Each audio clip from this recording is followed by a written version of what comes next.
నమస్తే, నా పేరు తేజస్విని. బీసీఎన్ న్యూస్ కి స్వాగతం. బీసీఎన్ ప్రేక్షకులకు క్రిస్మస్ శుభాకాంక్షలు. ముందుగా ముఖ్యాంశాలు. జంగారెడ్డిగూడెంలో ఘనంగా క్రిస్మస్ వేడుకలు. ఒకరికొకరు శుభాకాంక్షలు తెలుపుకున్న విశ్వాసులు.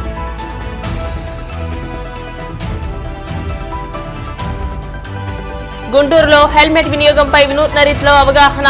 యమధర్మరాజు వినాయకుడి వేషధారణలో ప్రజలకు హెచ్చరిక. మాకు రాష్ట్ర ప్రయోజనాలే ముఖ్యం. విద్యుత్ భారం ప్రజలపై వేస్తే సహించేది లేదన్న వైసీపీ నేత విజయసాయిరెడ్డి.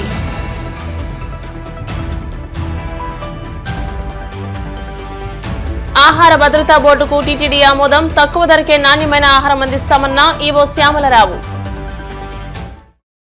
ప్రజలంతా ప్రేమగా మెలగాలనే క్రీస్తు సందేశాన్ని ప్రతి ఒక్కరూ అనుసరించాలని ఆర్సీఎం చర్చ్ విచారణ గురువులు రెవరెండ్ ఫాదర్ కళ్యాణ్ కుమార్ తెలియజేశారు. క్రిస్మస్ పండుగను పురస్కరించుకుని మంగళవారం రాత్రి ఏలూరు జిల్లా జంగారెడ్డిగూడెంలోని ఆర్సీఎం చర్చిలో ప్రత్యేక ప్రార్థన నిర్వహించారు. బాలయేసు రాకను స్వాగతిస్తూ గీతాలను ఆలపించారు. ఈ సందర్భంగా ఫాదర్ కళ్యాణ్ కుమార్ మాట్లాడుతూ క్రిస్మస్ పండుగ విశిష్టతను వివరించారు. ప్రపంచ వ్యాప్తంగా కుల మతాల భేదం లేకుండా ప్రజలంతా జరుపుకునే పండుగల్లో క్రిస్మస్ ముఖ్యమైందని అన్నారు. ఈ పండుగ విశిష్టతను ప్రతి ఒక్కరూ తెలుసుకుని క్రీస్తు బోధనను అనుసరిస్తూ ఒకరి పట్ల ఒకరు ప్రేమతో మెలగాలని సూచించారు. ఈ ప్రత్యేక ప్రార్థనలో మత విశ్వాసకులు పెద్ద సంఖ్యలో పాల్గొన్నారు. మున్ముందుగా మీ అందరికీ క్రీస్తు జయంతి పండుగ శుభాకాంక్షలను తెలియజేస్తూ ఉన్నాను.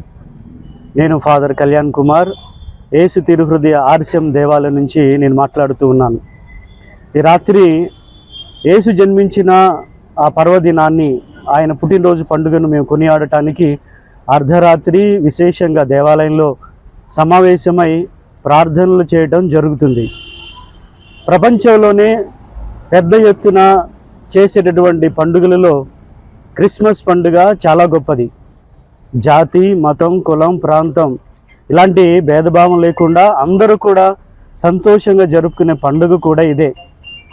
క్రిస్మస్ అంటే దేవుడు మనిషిగా ఈ లోకములో జన్మించినటువంటి సందర్భం.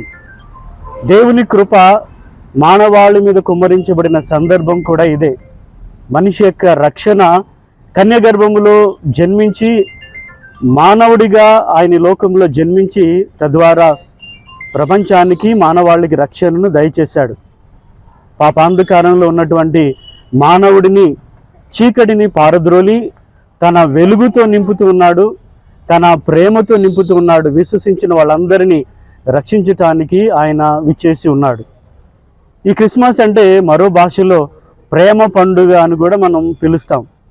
ఆ ప్రేమ పరలోకం నుండి క్రీస్తు ప్రభు రూపంలో బాలుడిగా ఈ లోకంలో మానవాళికి అందించబడుతుంది. ఆ ప్రేమను అందరూ కూడా కలిగి ఉంటూ, ప్రేమను పంచుతూ, ప్రేమను జీవిస్తూ, ప్రేమగా ఉండాలి అని ఈ పండుగ యొక్క ముఖ్యమైనటువంటి ఉద్దేశం.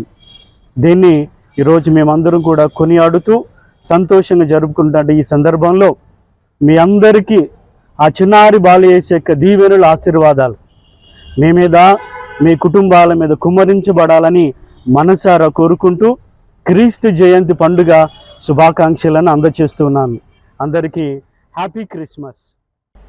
వైఎస్ జగన్మోహన్ రెడ్డి మంగళవారం ఉదయం 11 గంటలకు బెంగళూరు నుంచి ఇడుపులపాయకు చేరుకుని దివంగత వైఎస్ రాజశేఖర రెడ్డి ఘాట్ వద్ద నివాళులర్పించారు. అనంతరం క్రిస్మస్ ను పురస్కరించుకుని బుధవారం ప్రేయర్ హాల్లో జరిగే ప్రత్యేక ప్రార్థనలో పాల్గొన్నారు. ఆ తర్వాత కడప నియోజకవర్గ నాయకులతో సమావేశమయ్యారు. అనంతరం మధ్యాహ్నం ఇడుపులపాయ నుంచి పులివెందుల బయలుదేరి వెళ్లారు.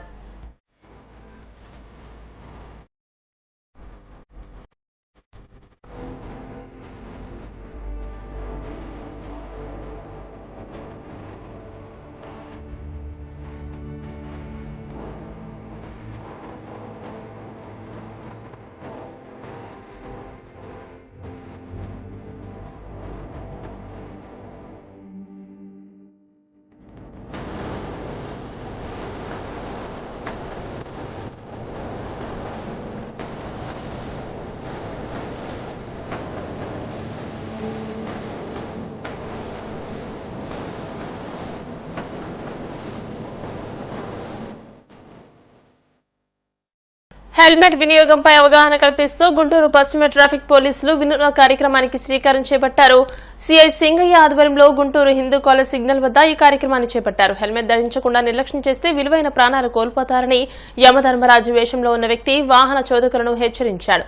ప్రజలు ట్రాఫిక్ నిబంధనలు పాటిస్తూ సురక్షితంగా గమ్యస్థానాలకు చేరాలని వినాయకుడి వేషధారణలో మరో వ్యక్తి ఆశీర్వదించాడు.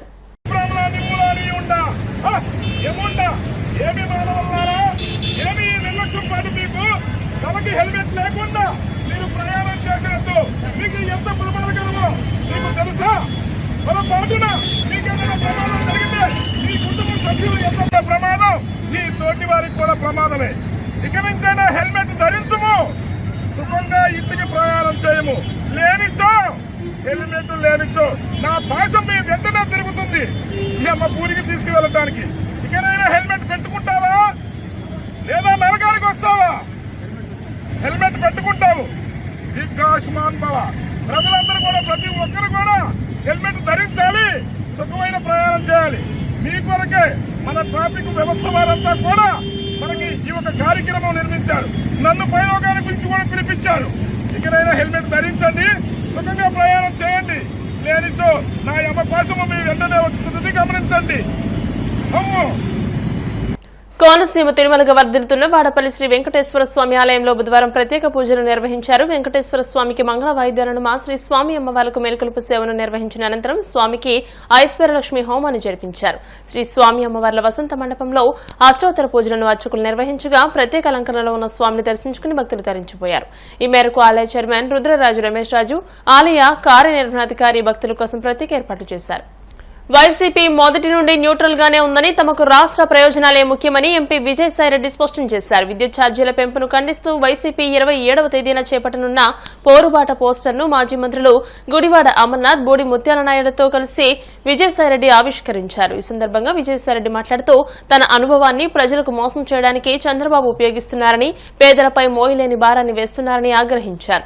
ఎన్నికలకు ముందు విద్యుత్ ఛార్జీలు పెంచబోమని హామీలిచ్చి ఇప్పుడు మాట తప్పుతున్నారని అన్నారు. అధికారంలోకి వచ్చిన 6 నెలల్లోనే 15,000 కోట్లకు పైగా భారాన్ని ప్రజలపై మోపారని, అందుకే వైఎస్ జగన్మోహన్ రెడ్డి ఆదేశాల మేరకు ప్రజల పక్షాన పోరాటం చేస్తున్నామని అన్నారు.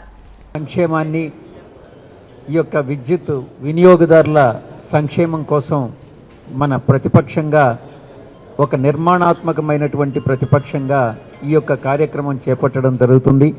అందరూ కూడా పాల్గొని విజయవంతం చేయాలనని, కరెంటు ఛార్జీలు పెంచకుండా మనం నిలుపుదల చేయాలన్నటువంటి విజ్ఞప్తి ప్రభుత్వం దృష్టికి తీసుకెళ్లేటటువంటి విధంగా ప్రభుత్వం కూడా చలించి దీన్ని విద్యుత్ ఛార్జీలు పెంచకుండా ప్రజలపైన భారం మోపకుండా ఉండేలా చేయాలనని ఒక మంచి సదుద్దేశంతో ఈ కార్యక్రమం చేస్తున్నాం.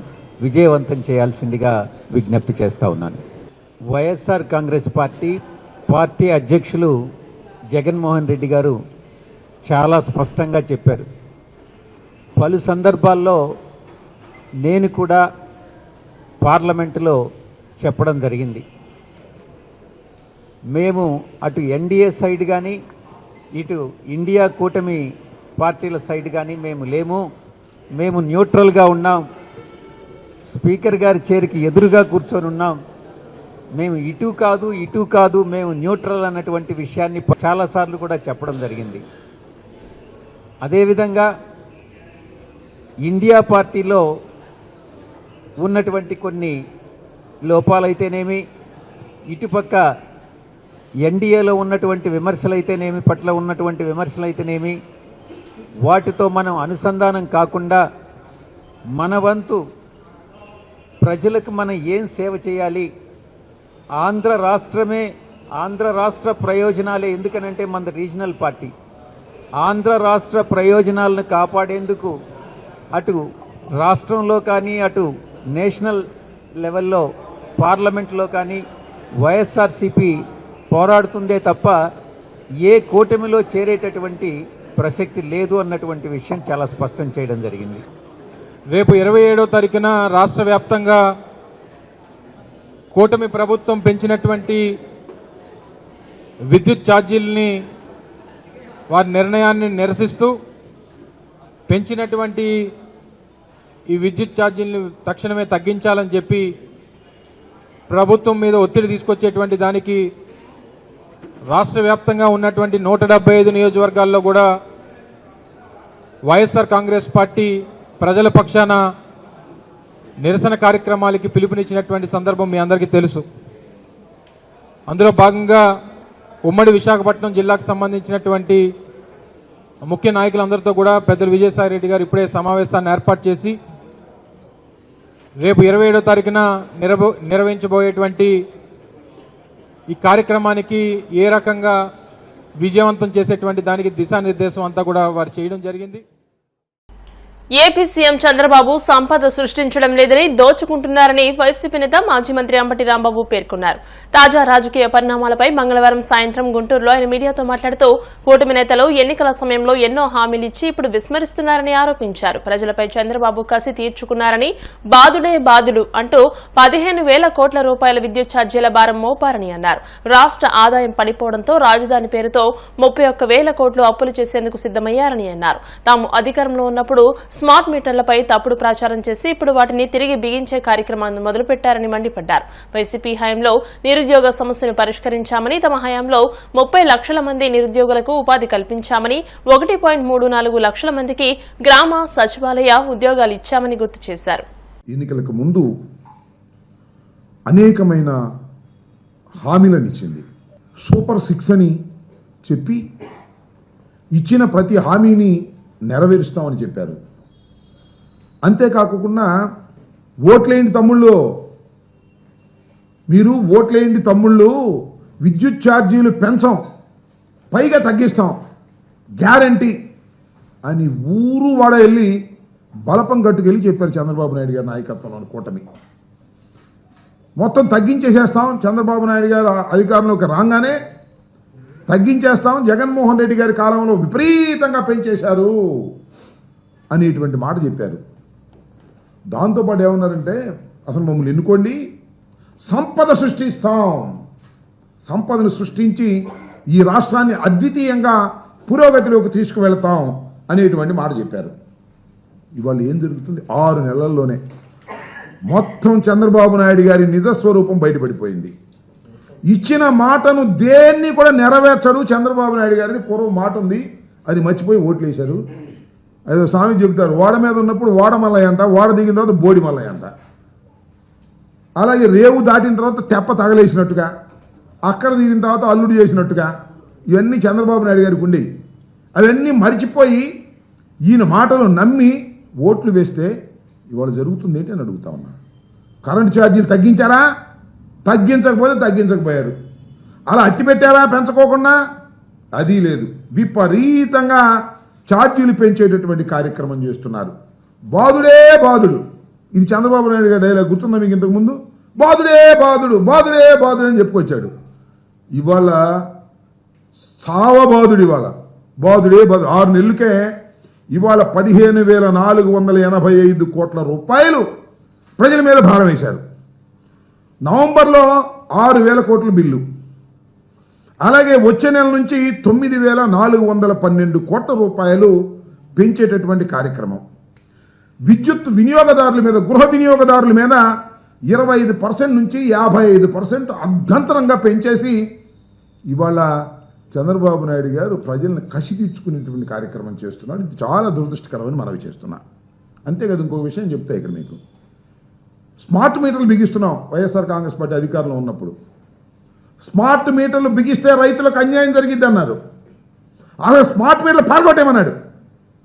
సాక్షాత్తు ఇవాళ ఉన్న విద్యాశాఖ మంత్రి గారు రైతులు ఏమి హెచ్చరించారంటే, రెచ్చగొట్టారంటే స్మార్ట్ మీటర్లు పగలగొట్టేసేయండి, స్మార్ట్ మీటర్ల వల్ల నష్టం జరుగుతుంది, జగన్మోహన్ రెడ్డి గారు రైతులకు ద్రోహం చేస్తున్నాడు కాబట్టి పగలగొట్టేయమన్నారు.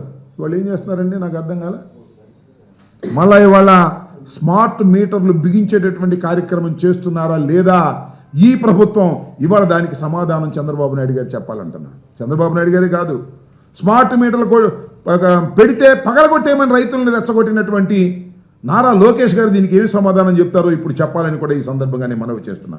విపరీతమైన బాదుడు కార్యక్రమాన్ని ఇవాళ రాష్ట్రంలో చంద్రబాబు నాయుడు గారు ప్రవేశపెట్టబోతున్నాడు. అంతేకాదు, విన్నారు కదా మధ్య రోడ్లు, హైవేలు కాదు, ఇక గ్రామాల్లో ఉన్న రోడ్లు కూడా పబ్లిక్ ప్రైవేట్ పార్ట్నర్షిప్ మీద పిలవబోతున్నారు. కొన్ని రోడ్లు సెలెక్ట్ చేసుకున్నారు. అంటే కారు బయటకు తీస్తే టోల్ కట్టాల్సిందే, హైవే ఎక్కాల్సిన అవసరంలా. జిల్లా రోడ్లకైనా, పంచాయతీ రోడ్లకైనా, ఆర్ఎన్బి రోడ్లకైనా, దేనికైనా టోల్ కట్టాల్సిందే. ప్రభుత్వానికి ఏం సంబంధం? పబ్లిక్ ప్రైవేట్ పార్ట్నర్షిప్తో దోచిపెట్టేటటువంటి కార్యక్రమాలు చేస్తున్నారు. ఇప్పుడు కాసేపు ప్రకటనలు.